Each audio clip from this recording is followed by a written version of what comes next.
नमस्कार, good morning, जोहार। मैं चुनचुन कुमार, स्वागत है झारखंड न्यूज में। चलिए जानते हैं आज की पहली और बड़ी खबर। सूखे से परेशान किसानों को राहत देने के लिए सरकार ने बनाई योजना। झारखंड सरकार सूखे की मार झेल रहे किसानों को राहत देने की योजना पर लगातार काम कर रही है, लेकिन अब तक इसके लिए आवेदन की जो स्थिति है वो पर्याप्त नहीं है। कृषि विभाग को मिली रिपोर्ट के मुताबिक 10 अगस्त तक जिलों से फसल राहत योजना के लिए मात्र 1.46 लाख किसानों के आवेदन प्राप्त हुए हैं। इसमें अब तक मात्र 3,20,000 किसानों का ही निबंधन हो सका है, जबकि राज्य में 38 लाख से ज्यादा किसान निबंधित हैं। बता दें कि झारखंड में अल्पवृष्टि के कारण 6 जिलों में सुखाड़ की स्थिति सर्वाधिक चिंताजनक बनी हुई है। 17 जिलों में भी कम बारिश ने खरीफ फसल की खेती पर प्रतिकूल असर डाला है। सरकार किसानों को तत्काल राहत देने के लिए फसल राहत योजना का लाभ पहुंचाने पर काम कर रही है, लिहाजा हर जिले से इस पर रिपोर्ट मांगी जा रही है। किसानों को इस योजना का लाभ लेने के लिए निबंधित होने के साथ साथ अपना आवेदन भी जमा करना होता है। झारखंड सरकार ने राज्य के 18 कस्बों में पेयजल आपूर्ति के लिए 2300 करोड़ रुपए की योजना को दी मंजूरी। झारखंड सरकार ने राज्य के 18 कस्बों में पेयजल आपूर्ति के लिए 2300 करोड़ रुपए की योजना की मसौदे को मंजूरी दे दी है। इससे इन कस्बों के 10 लाख से ज्यादा लोगों को सुविधा मिलेगी। परियोजना को विश्व बैंक, एशियाई विकास बैंक और केंद्र सरकार की Atal pension, Atal mission for rejuvenation and urban transformer यानी अमृत योजना जैसी एजेंसियों द्वारा वित्त पोषित किया जाएगा। Jharkhand urban infrastructure development company यानी जुडको इस परियोजना को लागू करेगी। झारखंड के शहरी विकास प्राधिकरण के निदेशक अमित कुमार ने कहा कि योजना को निर्धारित समय सीमा में पूरा किया जाएगा। उन्होंने कहा कि सरकार की प्राथमिकता हर शहरी नागरिक को जल्द से जल्द शुद्ध पेयजल उपलब्ध कराना है। झारखंड की जेलों से 32 कैदी 15 अगस्त को होंगे रिहा। अच्छे आचरण के इनाम में मिली आजादी। झारखंड के विभिन्न जेलों में सजा काट रहे 32 बंदियों को 15 अगस्त स्वतंत्रता दिवस के अवसर पर रिहा किया जाएगा। प्रदेश सरकार ने इन सभी दोष सिद्ध बंदियों की सजा माफ कर दी है। आजादी का अमृत महोत्सव के कार्यक्रम के क्रम में पहले चरण 15 अगस्त के अवसर पर बंदियों के जेल में अच्छे आचरण को देखते हुए उनकी शेष सजा अवधि माफ करते हुए रिहा करने का निर्णय लिया है। राज्य सरकार ने होटवार स्थित बिरसा मुंडा केंद्रीय कारा से 10, हजारीबाग स्थित जयप्रकाश नारायण केंद्रीय कारा से 12, घाघीडीह स्थित केंद्रीय कारा से 3, गिरिडीह स्थित केंद्रीय कारा से 1 और दुमका स्थित केंद्रीय कारा से 6 कैदियों को रिहा करने का निर्णय लिया गया है। स्वतंत्रता दिवस कार्यक्रम को लेकर डीसी एसएसपी ने मोरहाबादी मैदान का लिया जायजा। इस साल 13 प्लाटून लेंगे हिस्सा। देश अपनी आजादी का 75वां साल मना रहा है, जिसको लेकर देश भर में कई तरह के अभियान चलाए जा रहे हैं। साथ ही इस साल स्वतंत्रता दिवस को विशेष बनाने के लिए 15 अगस्त को कई तरह के कार्यक्रम किए जा रहे हैं। इसी क्रम में झारखंड की राजधानी रांची में स्थित मोरहाबादी में भी कार्यक्रम का आयोजन किया जाएगा, जिसमें 13 प्लाटून हिस्सा लेंगे। बता दें कि 15 अगस्त को होने वाले झंडोत्तोलन समारोह की तैयारियां की जा रही है। तैयारियां जोरों शोरों से की जा रही है। तैयारियों का जायजा लेने शनिवार को रांची डीसी राहुल कुमार सिन्हा और एसएसपी मोरहाबादी मैदान पहुंचे, जहां उनकी अगुवाई में फुल ड्रेस रिहर्सल किया गया। दुमका पुलिस लाइन में झंडा फहराएंगे राज्यपाल रमेश बैस। झंडोत्तोलन के लिए तैयारी पूरी।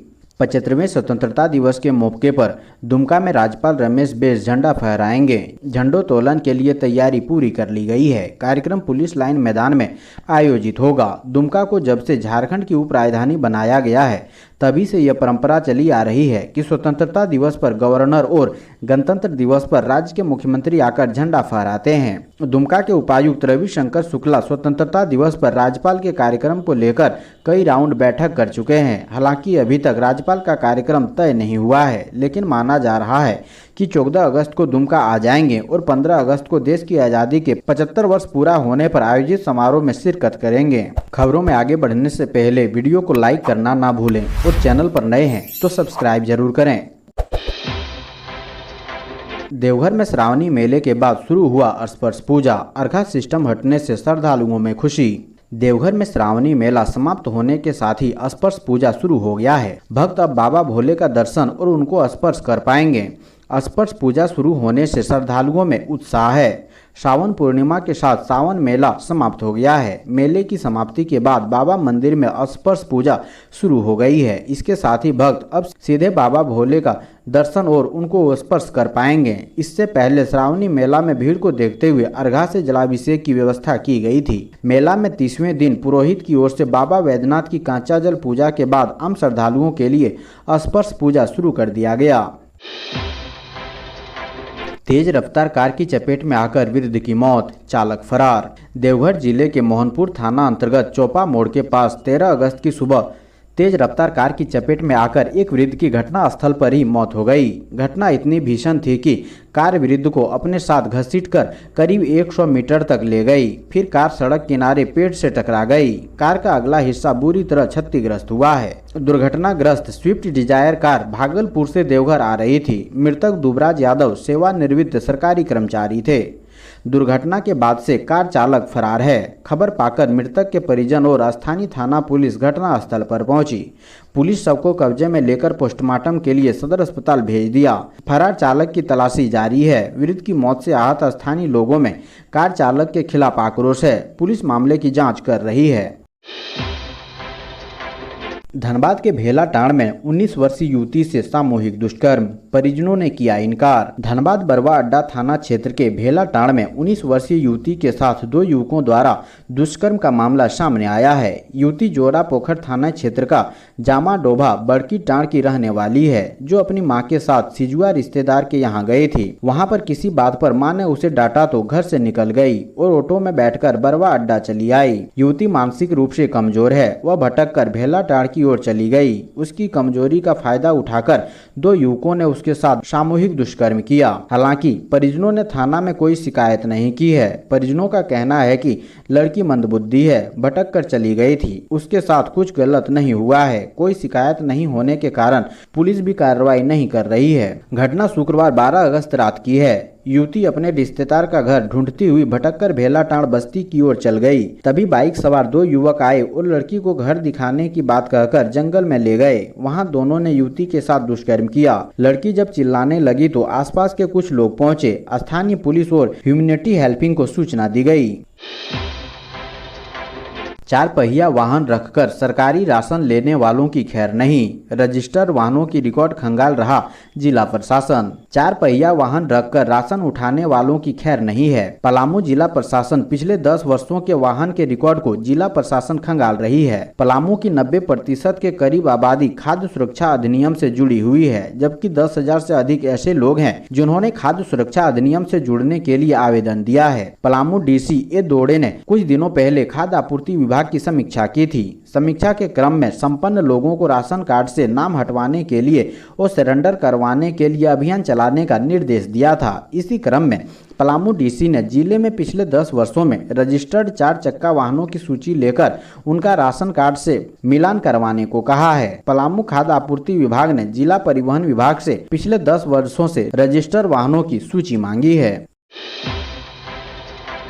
धनबाद में डॉक्टरों ने चमत्कार कर दिखाया, वापस लौटी याददाश्त। झारखंड के धनबाद में एक हैरान करने वाला मामला सामने आया है। यहां पर सड़क हादसे में एक युवक का सिर 3 महीने पहले गंभीर रूप से जख्मी हो गया था, जिसके बाद वह अपनी याददाश्त भूल गया था। लेकिन 3 महीने के बाद डॉक्टरों ने चमत्कार करके दिखाया है। धनबाद के जेपी अस्पताल के डॉक्टरों की टीम ने उसका सफल ऑपरेशन कर उसकी याददाश्त वापस लौट आई है। इस ऑपरेशन की सबसे अनोखी बात यह है कि 3 महीने तक युवक का खोपड़ी फ्रीज में रखी गई थी। एक्सीडेंट के बाद युवक की 2 बार सर्जरी की गई थी। पहली सर्जरी में युवक के सिर को 3 महीने के लिए फ्रीज में रखा गया था। उसके बाद दूसरी सर्जरी के बाद उसकी खोपड़ी को लगाया गया। दरअसल निरसा के कुसेठा के रहने वाले गौरांग सूत्रधर की 28 अप्रैल को स्कूटी से एक सड़क दुर्घटना हुई थी, जिसमें गंगा सूत्रधर का सिर बुरी तरह जख्मी हो गया था, जिसके बाद वह अपनी याददाश्त खो चुका था। जिले के सरायढेला स्थित जेपी अस्पताल में भर्ती कराने के बाद डॉक्टर ने सिर का ऑपरेशन करने की बात कही थी।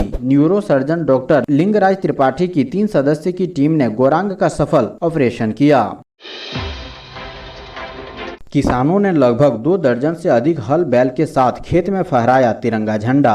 झारखंड के गिरिडीह जिले के जमुआ प्रखंड के राजगढ़ में किसानों ने लगभग 2 दर्जन से अधिक हल बैल के साथ खेत में तिरंगा झंडा फहराया और झंडे को सलामी दी। इस दौरान किसानों के खेत तिरंगे से पटे नजर आ रहे थे। किसानों की इस पहल को देखने के लिए काफी संख्या में लोग खेतों तक पहुंचे थे। यह नजारा बड़ा ही खास लग रहा था। हालांकि इस दौरान किसानों ने बारिश नहीं होने को लेकर चिंता व्यक्त की। इतना ही नहीं, सुखाड़ के साथ साथ किसानों को अब अकाल का डर सताने लगा है और सरकार से मांग की है कि फसल बीमा योजना के तहत जो पैसे दिए जा रहे हैं उसमें वृद्धि की जाए और मनरेगा मजदूरी दर भी बढ़ाया जाए। तभी सही मायने में आजादी का अमृत महोत्सव होगा।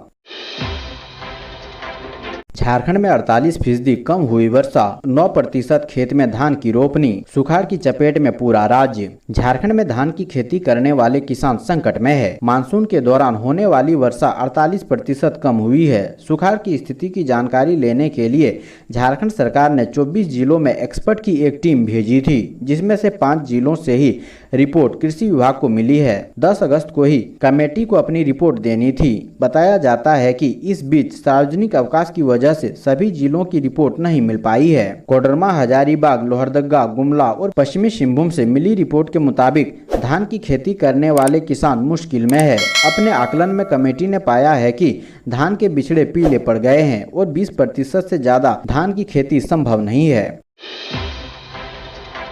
रांची में धूमधाम से मनेगी कृष्ण जन्माष्टमी। 20 को दही हांडी फोड़ प्रतियोगिता। श्री कृष्ण जन्माष्टमी महोत्सव समिति द्वारा 19 एवं 20 अगस्त को रांची के अल्बर्ट एक्का चौक पर श्री कृष्ण जन्माष्टमी महोत्सव का आयोजन किया जाएगा। श्री कृष्ण जन्माष्टमी महोत्सव समिति के संरक्षक सांसद संजय सेठ व विधायक सीपी सिंह एवं पूर्व सांसद अजय मारू हैं। महोत्सव को लेकर सेवा सदन पथ स्थित श्री लक्ष्मी नारायण मंदिर के प्रथम तल सभागार में समिति की बैठक हुई। इस बैठक में आयोजन को धूमधाम से मनाने का निर्णय लिया गया। श्री कृष्ण जन्माष्टमी की सफलता के लिए बैठक में कमेटी का विस्तार किया गया और सदस्यों को कार्यों की जिम्मेदारी दी गई।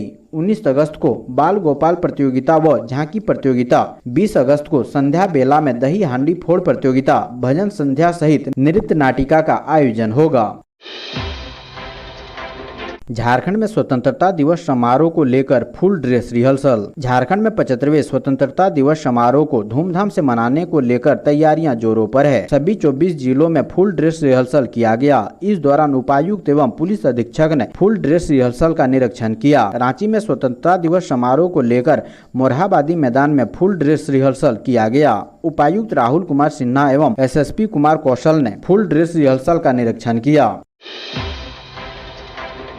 झारखंड में एक हफ्ते अच्छी बारिश की संभावना। बंगाल की खाड़ी में लो प्रेशर जोन तैयार। राजधानी रांची समेत आसपास के जिलों में गुरुवार को करीब 6 घंटे तक हुई वर्षा ने किसानों की उम्मीदें जगा दी है। यह वर्षा वैसे किसानों के लिए उपयोगी साबित हुई है जिन्होंने पहले ही बिछड़े की रुपाई कर दी। मौसम विभाग केंद्र रांची के अनुसार अगले एक सप्ताह तक पूरे राज्य में अच्छी वर्षा की संभावना है। 16 अगस्त तक राज्य के सभी हिस्सों में हल्की व मध्यम दर्जे की बारिश होगी। वहीं 14 अगस्त को दक्षिणी हिस्से यानी पूर्वी व पश्चिमी सिंहभूम, सिमडेगा और सरायकेला खरसावां में और पश्चिमी हिस्से यानी पलामू, गुमला, चतरा, कोडरमा, लातेहार और लोहरदगा में कहीं कहीं भारी वर्षा की संभावना जताई गई है।